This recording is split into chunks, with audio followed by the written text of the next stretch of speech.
রাতভর টানা বৃষ্টিতে ঢাকা শহরে তীব্র জলাবদ্ধতা সৃষ্টি হয়েছে।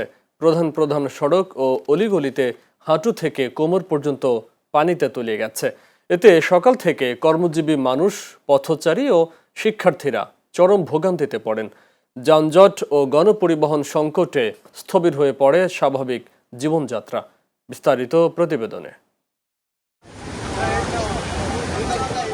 শনিবার দিবাগত রাত থেকে শুরু হয় মুষলধারে বৃষ্টি। টানা বর্ষণে পানিতে তলিয়ে যায় রাজধানী ঢাকার ধানমন্ডি, মিরপুর, মৌচাক, মালিবাগ, কারওয়ান বাজার, মতিঝিল ও পুরান ঢাকার বিভিন্ন সড়ক। কোথাও হাঁটু পানি, কোথাও কোমর পানি। ইঞ্জিনে পানি ঢোকে বিকল হয়ে পড়তে থাকতে দেখা গেছে বিভিন্ন যানবাহন। একদিকে জলজট, অন্যদিকে দীর্ঘ যানজটে চরম ভোগান্তি পোহাতে হয় অফিসগামী মানুষ, শিক্ষার্থী সহ সাধারণ পথচারীদের। ভাড়া চেয়েছে 700, উপায় নাই, আসতে হয়েছে। আবার এখন যাব 350 টাকার ভাড়া চাচ্ছে 500। প্রেস ক্লাব থেকে এই দুদকের সামনে আসছি 40 টাকা দিয়ে, যেটা 20 টাকার বেশি হওয়ার কথা না।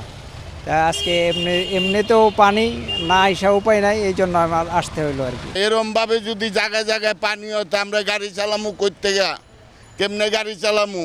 মহাজন তো জমা ছাড়ে না, মহাজন 4 টাকা আর নাইলে চাবি চায়। পানির জন্য আমরা গাড়ি চালাইতে পারতেছি না, গাড়ি ধাক্কান লাগাবো লাগছে, আমাকে সংসার চলে নাই, কি করবো আমরা?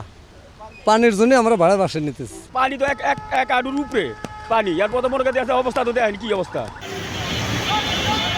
পথচারীদের অভিযোগ, গণপরিবহন সংকটের সুযোগ নিচ্ছেন রিকশা ও সিএনজি চালকরা।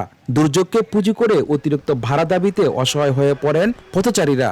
এদিকে জলাবদ্ধতার কারণে শিক্ষার্থীদের যাতায়াত ঝুঁকিপূর্ণ হয়ে পড়ায় বেশ কয়েকটি স্কুলের আজকের ক্লাস ও পরীক্ষা বাতিল করেছে কর্তৃপক্ষ। 8-9 ঘন্টা ধরে বৃষ্টিটা হচ্ছে, যার কারণে এই এলাকায় যত পানি যাওয়ার কোনো লাইন নেই। যে লাইন যাইতো এগুলা পর্যন্ত আজকে ডুবে গেছে। মতিঝিল, আরামবাগ পুরো তলায় গেছে গা, অবস্থা খারাপ। আমরা হতাশা হয়ে গেছি, কোথাও বের হইতে পারতেছি না, কোথাও যাইতে পারতেছি না, না পাচ্ছি রিক্সা, না পাচ্ছি কোনো সিএনজি। প্রিন্সিপাল মহোদয় আমাদের এই ছেলে মেয়েদের পরীক্ষা স্থগিত করে দিয়েছেন প্রচুর বৃষ্টি এবং প্রচুর পানির কারণে, এবং আমরাও খুব কষ্ট করে অনেক পানি, হাঁটু সমান পানিতে এসে সিগনেচার করে গেলাম। অনেক পানি, অনেক কষ্ট হচ্ছে আমাদের। আবহাওয়া অধিদপ্তর বলছে, গতকাল রাত 12টা থেকে আজ সকাল 6টা পর্যন্ত রাজধানীতে 76 মিলিমিটার বৃষ্টিপাত রেকর্ড করা হয়েছে। এটি চলতি মাসে রেকর্ড বৃষ্টি।